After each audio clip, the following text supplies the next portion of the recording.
Welcome to this episode of Distraction. Hi, I'm Dr. Ned Hallowell, your host of the show that explores our crazy, busy, distracted world and remedies, what to do about it.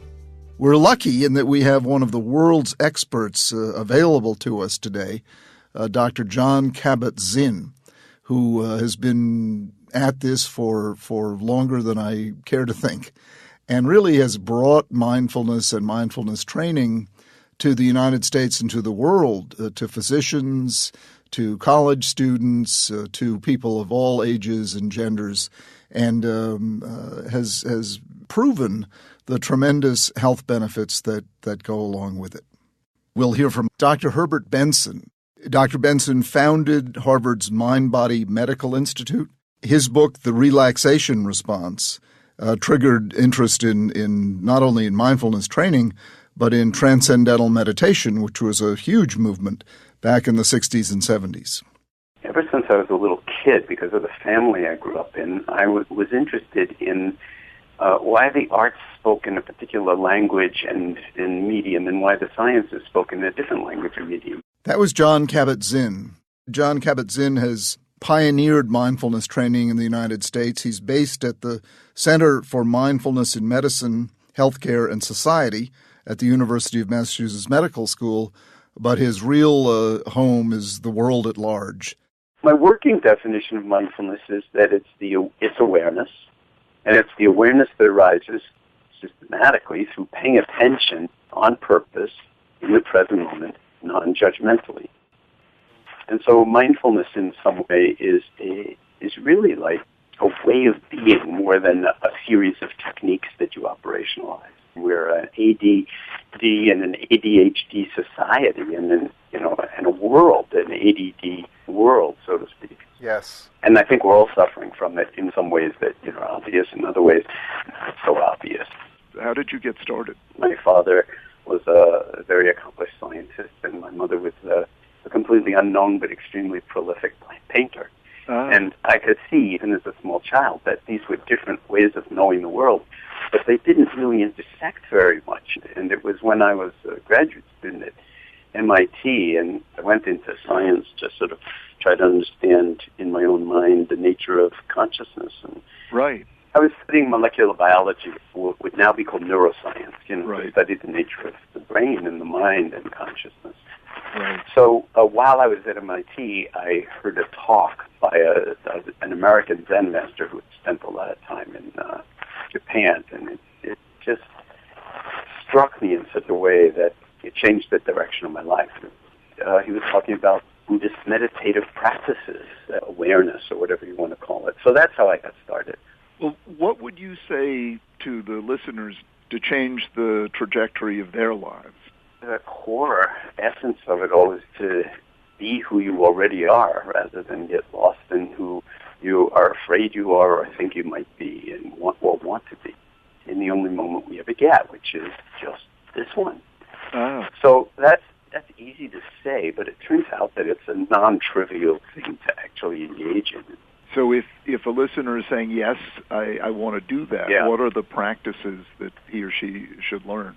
First of all, just the fact that you've tuned into this podcast means that there's something in you that's resonating with the whole, sort of umbrella of distraction and self-distraction and the potential downsides of that. And so to trust those deep impulses, to want to reconnect with the essence of who we are, not turning it into an idea or a philosophy, but through exercising the muscle, so to speak, of wakefulness or of mindfulness or of heartfulness. And there are thousands of different ways to do that, but they all really boil down to awareness.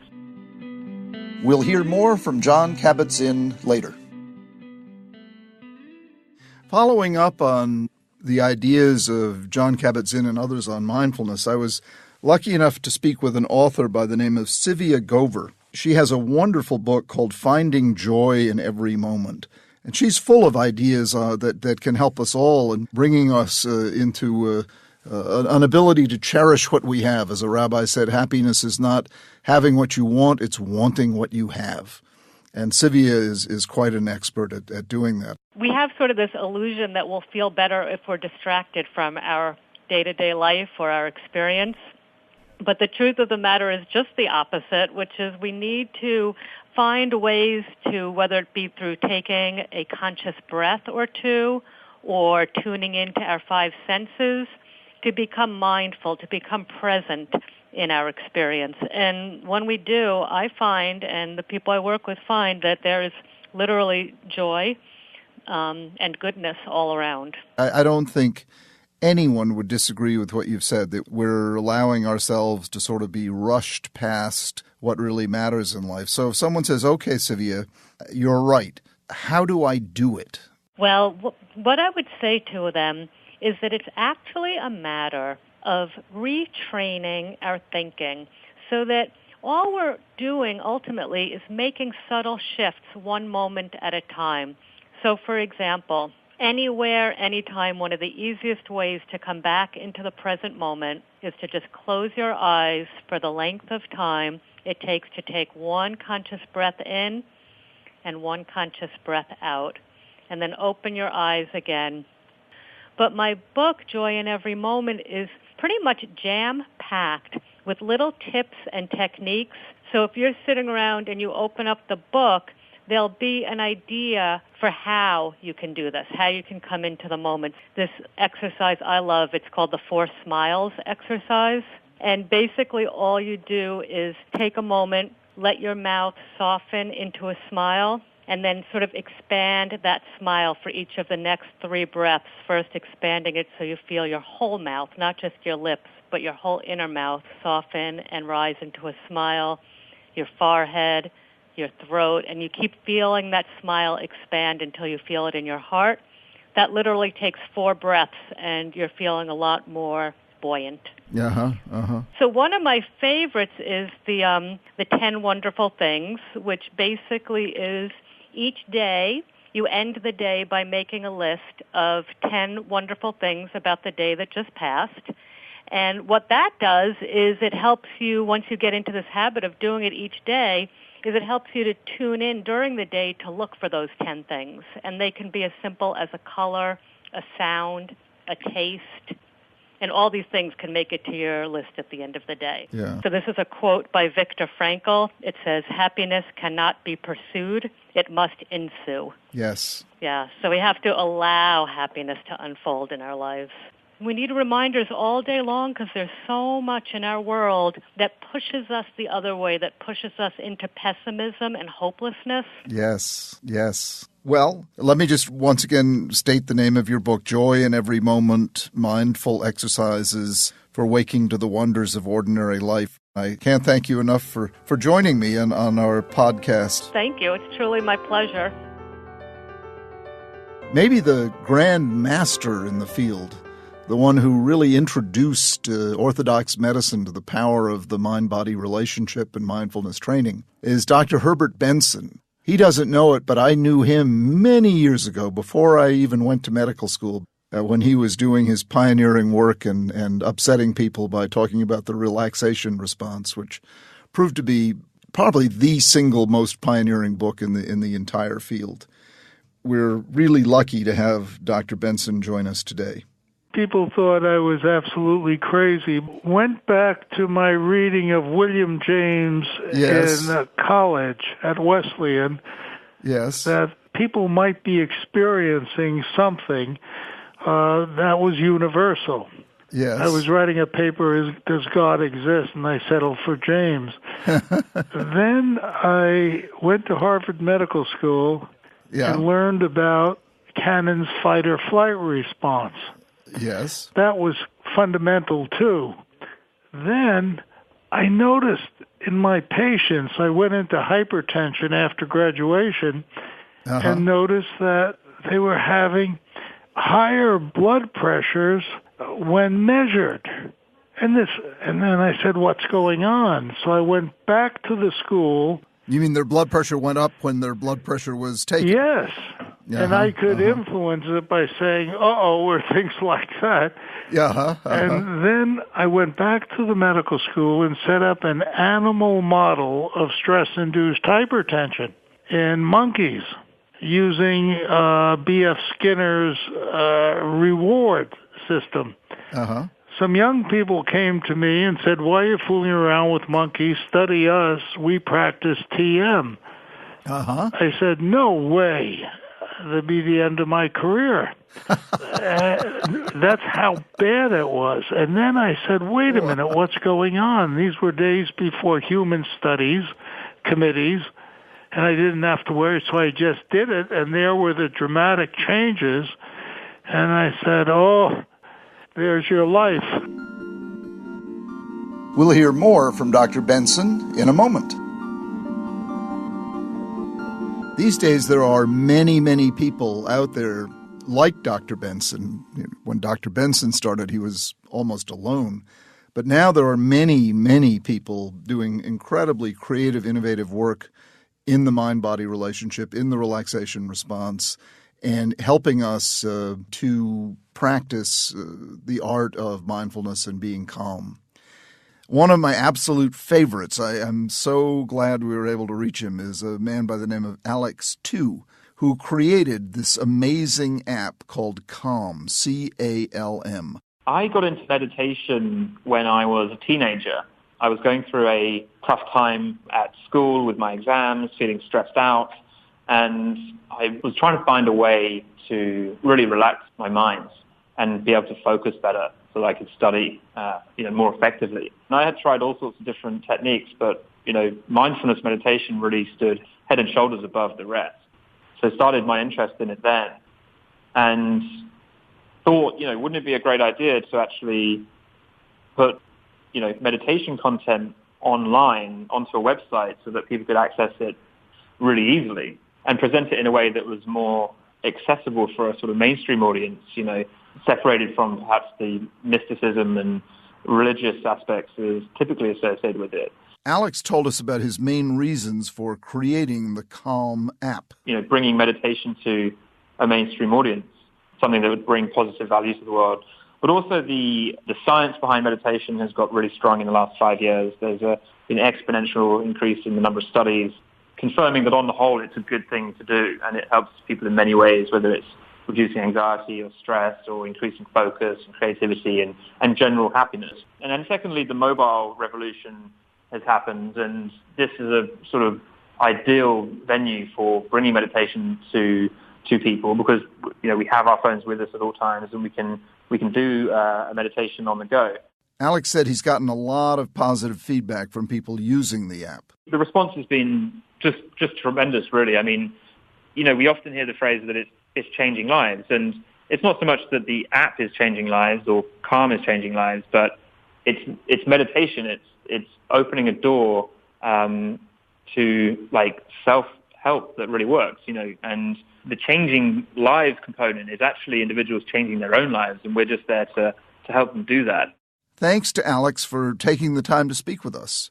When my patients tell me they can't meditate, I say, take out your iPhone, let's download Calm, and I meditate with them right there on the spot. I love this app. It's so important to take time to slow down in life. Years ago, Dr. Benson actually coined a term for a person's ability to get into the moment, slow down, and focus. And he called it the Relaxation Response. And his book by that name was a breakthrough bestseller, really introducing the general public to the world of relaxation. What is the relaxation response for the lay listener? We all know what happens to us when we're under stress. Your heart rate goes up, your blood pressure goes up, you get anxious. That's called the stress response or the fight or flight response. Mm-hmm. We have within us an exactly opposite response where your blood pressure goes down, your heart rate goes down, and you feel at peace. That's called the relaxation response. And there are scores of ways to bring it about. But they've been going on for many thousands of years, whether it be yoga or meditation, Tai Chi, repetitive prayer. that have a repetition and you disregard the other thoughts when they come to mind. Then what happens is an opposite bodily reaction, opposite to the stress response, which is the relaxation response. So would you say those are the two key elements, repetition and disregarding intrusive thoughts? Other thoughts when they come to mind. And the essence of those two steps is to break the train of everyday thinking. Okay, so now we've learned what mindfulness is and the benefits, the many benefits that it can confer upon us. But how do you actually do it? What's the nuts and bolts? Coming up after the break, we'll explore some other ways people are becoming more mindful, more adept at the ancient practice of meditation and mindfulness. We'll be back in a moment. There's this wonderful new show, Attention Talk Radio, and it's basically your ADHD information station. They have weekly interviews with ADHD experts like my friend Dr. John McCain and a host of others. Jeff Copper is the regular host of the show, but my friend Caroline McGuire, a wonderful coach and expert, guest hosts from time to time. I was on it myself way back in 2014 to celebrate the 20th anniversary of John McCain's and my book, Driven to Distraction, which was published in 1994. If you want to catch the latest episode, just go to attentiontalkradio.com or search for Attention Talk Radio in iTunes. And we're back. So how actually do you become more aware and more mindful? Aside from breathing techniques and meditation, which we've been talking about, there is a new trend in mindfulness that has caught our attention that you could spend all afternoon and never think of. Adult coloring books. Can you believe that? We could not keep them in stock. We sold hundreds, if not thousands. That was Roxanne Coady, owner of R.J. Julia Booksellers. The biggest ones are the ones by a woman by the name of Johanna Basford, Basford. And they're The Enchanted Forest, The Secret Garden, and The Lost Ocean. I think she had self-published them, and they went berserk. And there seems to be no stopping it. Here's what I think the coloring books do. And when I look at them, I can even see it. So meditation is about clearing your brain. And my guess is that the coloring books are both playful and meditative, because what you're focusing on is, are you staying in the lines and what color should you use? And so I kind of get it. We see it in our sales of mindful books or meditation books or Eastern thought books. I think what it represents is what people are searching for. Roxanne definitely has her finger on the pulse of the book world. And it turns out the designs that are in those coloring books actually help you enter into a meditative state as you are working on them. Imagine that. Remember when you were a little kid coloring? Remember how you'd really get into it? I can see kids right now on my floor in my living room coloring, and they're so into it. Well, the same thing can happen to you as an adult. And the same kind of concentrated, mindful, meditative state, once again, the coloring book can draw you in. And let's hear once again on this from John Kabat-Zinn. There are lots of different ways to cultivate this kind of practice. And, so reading books and getting a hold of guided meditation, CDs and iPhone apps and so forth. There are like thousands of ways to access this kind of stuff now that didn't exist like 30, 40 years ago. You learn how to be aware without being completely and continually caught up in thought. To find a sort of equanimity within oneself is like be the sky rather than the turbulence that goes on in the weather patterns of the sky. It's not like you have to get someplace else. You're already free of some of the most difficult and painful aspects of your own experience. Just like coloring, Knitting can draw you into a meditative state. But rather than going and interviewing knitters, we found something totally unique. It's called yarn bombing.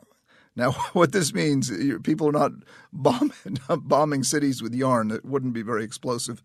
Instead, what they're doing is they're wrapping yarn around just about everything.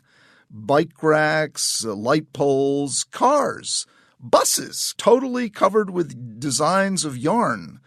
And we actually found one yarn bomber to talk about the whys and the hows of this unique meditative practice. My name is Jessie Hemmons.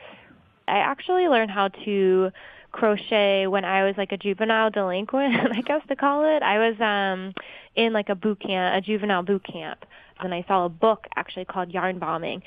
So after seeing that book, it was the next day I put out my first yarn bomb. I was so scared to put it out. It was really an exhilarating moment. I was prepared with excuses if anybody stopped me. Then the local paper picked it up and started to investigate and found out who I was. One of Jessie's targets was the famous Rocky statue at the Philadelphia Museum of Art. So the Rocky statue is a bit of a contentious statue in Philadelphia for the residents. People will be waiting in line for blocks, to get their picture with Rocky. So I kind of noticed that. So I thought it'd be funny to just put a sweater on him. It said, "Go see the art." She said she wants to help people pay more attention to what's around them instead of just taking for granted and thinking they see it, to really stop and see it. I think that's the most important thing, is that I think especially in like heavily populated areas like this, and in the Northeast in particular, where everybody's in a rush to get somewhere, we really take advantage of the environment. We don't pay attention to it. We're kind of mindlessly going through the motions.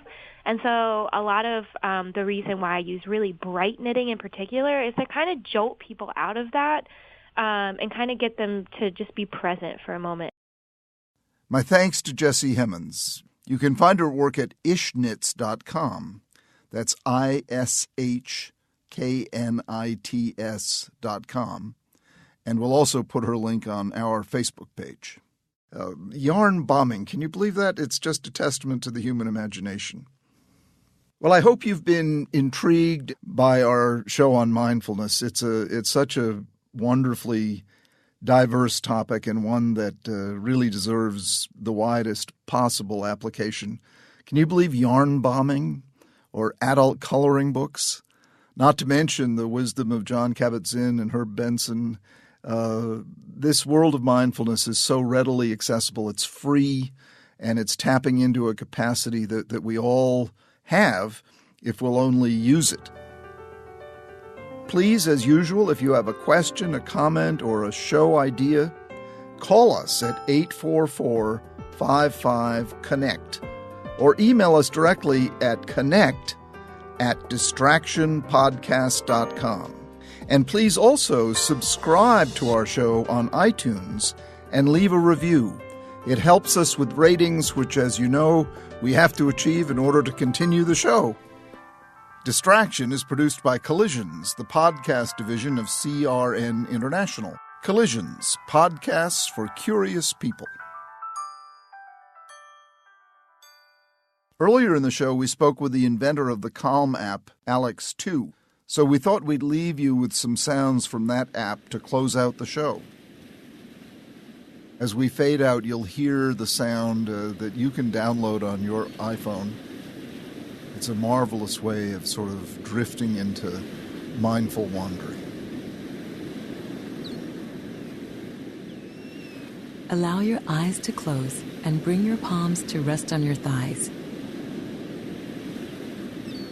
Begin to consciously notice your back. Sense where you feel contact between your back and the chair or cushion.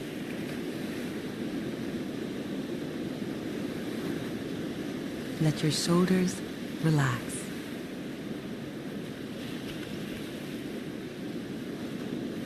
Focus now on your chest and heart area, noticing any sensations there. Letting any tension begin to melt away.